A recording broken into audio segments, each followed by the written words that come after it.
Advocate B Gopalakrishnan, ഈ തിരുപ്പതി മഹാ കുംഭമേള നടക്കുന്ന ഇടം, ഇവിടെയൊക്കെ പ്ലാൻ എയും ബിയും സിയും ഡിയും ഒക്കെ ഉണ്ട്. ശബരിമലയിൽ മാത്രം പ്ലാൻ എ പോലും ഇല്ലല്ലോ. ആര് പറഞ്ഞു പ്ലാൻ ഇല്ലാന്ന്? ശബരിമലയിലുള്ള സകല സാധനങ്ങളും അടിച്ചു മാറ്റാനുള്ള കൃത്യമായ പ്ലാൻ ഞാൻ ഇന്നലെയും പറഞ്ഞതാണ്. സ്വർണ്ണക്കവർച്ചയ്ക്കുള്ള ആസൂത്രണത്തിന്റെ 100-1 കാണിച്ചെങ്കിൽ ഈ പ്രശ്നം വരില്ലായിരുന്നു. മാത്രമേ ഉള്ളൂ. അത് മാത്രമേ ഉള്ളൂ അവിടെ പ്ലാൻ. അത് മാത്രമേ ഉള്ളൂ പ്ലാൻ. പിന്നെ എൻ്റെ വളരെ അടുത്ത ഈ സാധാരണ ആളുകളെ കാണുന്ന പോലെയല്ല, ഞാനൊരു മനസ്സുകൊണ്ട് വല്ലാതെ ഇഷ്ടപ്പെടുന്ന ഒരു രാഷ്ട്രീയ പ്രവർത്തകനാണ് സുരേഷ് ബാബു സാർ. സുരേഷ് ബാബു, അങ്ങയോട് എല്ലാ സ്നേഹവും ബഹുമാനവും വെച്ച് പറയുകയാണ്, ഇങ്ങനെ ക്രൂരമായി താങ്കൾ സംസാരിക്കരുത്. താങ്കൾ ഇവിടെ ചർച്ചയ്ക്ക് വന്നത് അല്പം വൈകിപ്പോയി. അതുകൊണ്ട് ചർച്ചയിൽ നടന്ന കാര്യങ്ങൾ താങ്കൾക്ക് മനസ്സിലായിട്ടില്ല.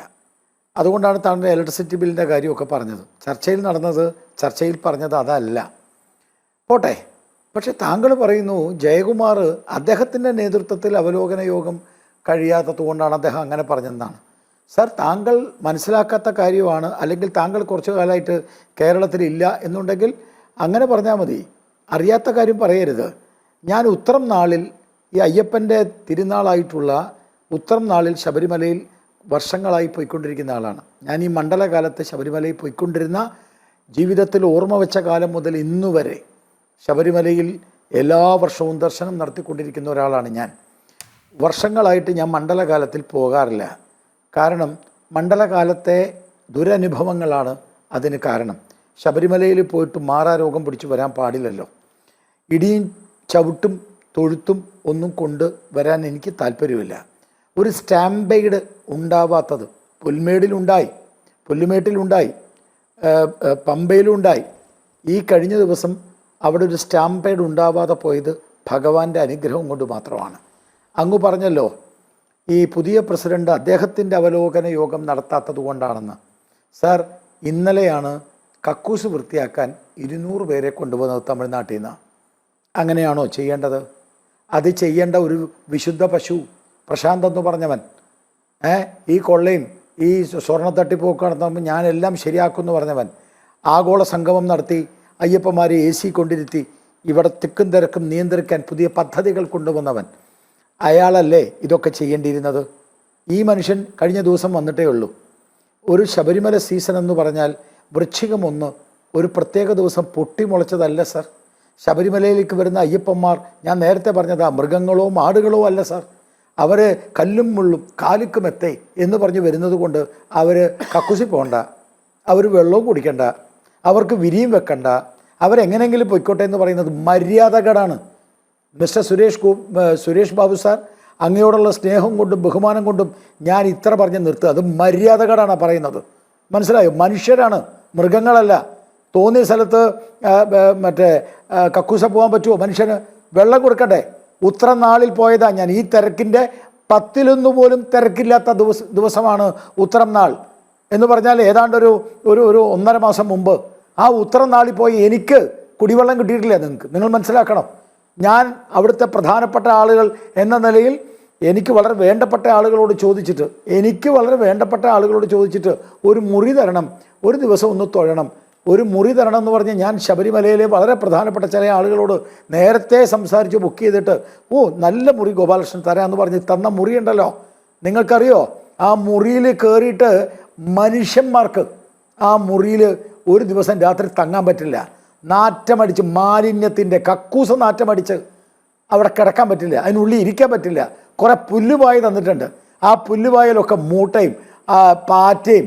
എന്ത് മര്യാദകേടാണ് സാർ ഈ പാവപ്പെട്ട ആളുകൾക്ക് വേണ്ടി ചെയ്യുന്നത്. ഇവിടെ ഒരാൾ സംസാരിച്ചു ഈ പാനലിൽ, നിങ്ങളത് മനസ്സിലാക്കാതെയാണ് നിങ്ങൾ സംസാരിച്ചത്. ശ്രീധരൻ സാറിനെ വെച്ച് കഴിഞ്ഞാൽ രാഷ്ട്രീയം ഉണ്ടത്രേ. ശ്രീധരൻ സാറിനെ വെക്കണം എന്ന് പറഞ്ഞത് 17 കൊല്ലം മുമ്പാണ്. നിലയ്ക്കൽ 300 ഏക്കർ കയ്യിലുള്ള ഭൂമിയിൽ, നിലയ്ക്കലിൽ ശബരിമല സീസണിലേക്ക് വരുന്ന, പ്രത്യേകിച്ച് അന്യ സംസ്ഥാനത്തു നിന്ന് വരുന്ന ആളുകൾക്ക് അവിടെ യഥേഷ്ടം എല്ലാ സൗകര്യങ്ങളോടും കൂടിയിട്ടുള്ള ഒരു താമസവും ഭക്ഷണവും കുളിയും കക്കൂസ് പോകലും എല്ലാ വന്ദനവും അടക്കമുള്ള നിത്യപ്രാർത്ഥനയ്ക്കുള്ള സൗകര്യം ഉണ്ടാക്കണമെന്ന് പറഞ്ഞുകൊണ്ട് 17 വർഷം മുമ്പുണ്ടാക്കിയ മാസ്റ്റർ പ്ലാനാ. ആ മാസ്റ്റർ പ്ലാൻ അതിനാണ് ശ്രീധരൻ സാറിൻ്റെ പേര് പറഞ്ഞത്. അല്ലാണ്ട് നാളെ കൊണ്ടുവന്ന് ശ്രീധരൻ സാറിനെ അവിടെ കെട്ടണമെന്നല്ല.